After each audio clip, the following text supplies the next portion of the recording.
Hey everybody, Mr. Withers here. We're going to do a little bit of work with adding fractions. So the first thing we want to remember whenever we add fractions is that we have to have that common denominator. Okay, so make sure that in your notes somewhere you have common denominator written for adding fractions. And that's actually a rule that we're going to have for subtracting fractions as well. So if you're planning to watch that video, it might be a good idea to put both of those things in your notes. We always need that common denominator when we add or subtract fractions. So to do just a quick example, let's say that we have two fractions that are something like 2/3 plus 3/4. And this would be an easier example, something that we might have done last year in 5th grade. And the first thing that we would want to do is look at that 3 and that 4 and decide, is there something that I know both of those numbers go into? Now, I know that our first instinct is, hey, let's just multiply those numbers together. And in this case, that works, right? We can use 12, and that's actually the number we want to use here. But a lot of times, that'll actually get us a really big number, and then we just have to simplify in the end anyway. So the one thing that we like to do is to go in and look at our least common multiple of those two numbers. So if you remember doing our grid method where we look at 3 and 4, say, do those things have anything in common? In this case, it's just a 1. So we multiply those numbers together, and we're going to use 12 for our denominator. And I'll show you another example in a second where maybe multiplying the numbers together isn't our best option. So when we look at 2/3, to get that to be out of 12, we need to take that times 4. And with fractions, anything we do to the bottom, we also have to do to the top. So that fraction turns into 8/12. Then we look at 3/4. To get that to be out of 12, we have to multiply by 3. So that fraction then turns into 9/12. We're going to add those numbers together. Once we have those common denominators, we just add straight across the numerators. So 8 plus 9 is 17/12. And that is a fraction that we will need to simplify because 17 out of 12 is more than 1. 12 can go into 17 one time without going over, and it leaves us with 5 left over out of that original 12. So 1 and 5/12 would be the answer to that question.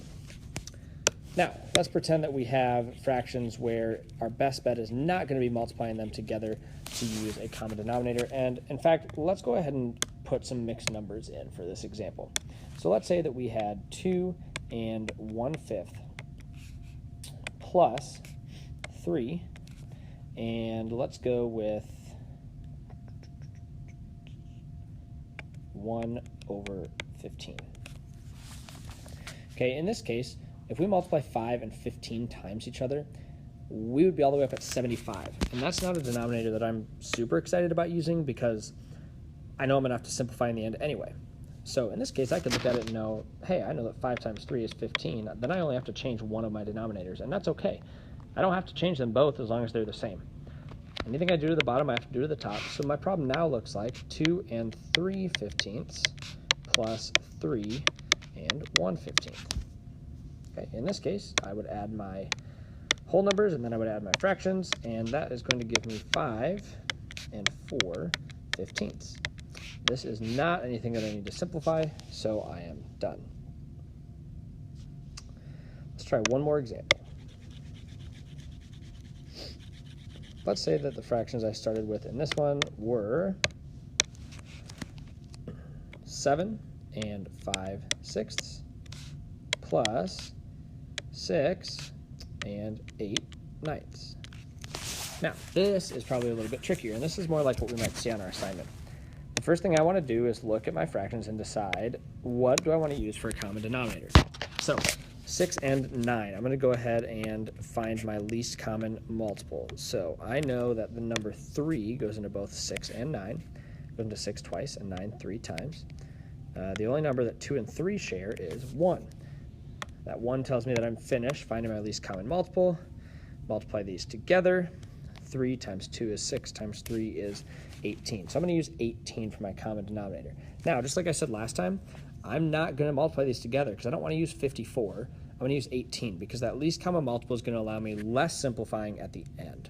Okay, so to get my 6 to be 18, I need to take it times 3. And anything I do to the bottom, I do to the top. To get that 9 to be 18, it's times 2. So I look at this fraction now, or this mixed number, and it is 7 and 15/18 plus 6 and 16/18. Now that I have that common denominator, I'm going to add my whole numbers, and then I'm going to add my fractions. So when I take 6 plus 7, I get 13. When I take 15 plus 16, I get 31 out of 18. Now, the math police would be coming after you for this because we can't have an improper fraction as a part of our mixed number. So we have to look at this piece and decide how we can simplify that. So I know that 18 goes into 31 one time with 13 out of 18 left over. So I'm going to add this piece to my original 13, and that'll give me a final answer of 14 and 13/18. That is nothing I can simplify there. So that would be my final answer. All right, if you are an EDM student, you should shut the video off now. If you're a pre-algebra student, we're going to do one more example with a negative number, so please keep watching. All right, pre-algebra students, the one difference that we have with our fraction work is that we start to throw those negative numbers in. So, for example, let's say we had -3 5/7 plus -2 1/2.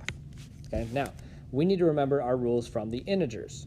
Okay, adding, subtracting, multiplying, dividing. We have specific rules for those things. Now, when we're adding numbers that have the same sign, all we're going to do is add those numbers and keep the original sign. So in this case, my answer is going to be a negative number. So I'm just going to add these numbers together. Now, with 7 and 2, my best common denominator for this case is going to be 14. So I want to turn both of my fractions to 14ths. So in this case, it is times 2. In this case, it is times 7, top and bottom. So I now have -3 and 10/14 plus -2 and 7/14. Add my whole numbers, and I get -5. Add my fractions, I get 17 out of 14.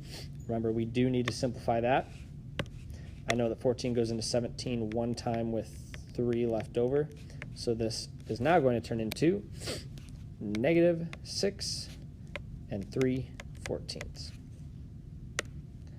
Now, if using those integer rules is a little bit confusing for you, especially with the mixed numbers, one other strategy that I encourage students to do is to turn those mixed numbers into improper fractions. And we can do that using the check mark method. So we would go 3 times 7 plus 5. We'd get 26/7 plus 5/2. Okay, these are still negatives. Then I find my common denominators. So times 2 times 7. I end up with 52/14 plus 35/14. Still both negatives. That gives me -87/14, which would simplify to get the exact same answer I got last time. Hopefully that makes a little bit of sense. All right, that's all for today. If you have any questions, please do see me in class to make sure that we understand this. If you need to watch the subtraction video or one of the multiplying or dividing videos, go ahead and move to that next. Thanks for watching.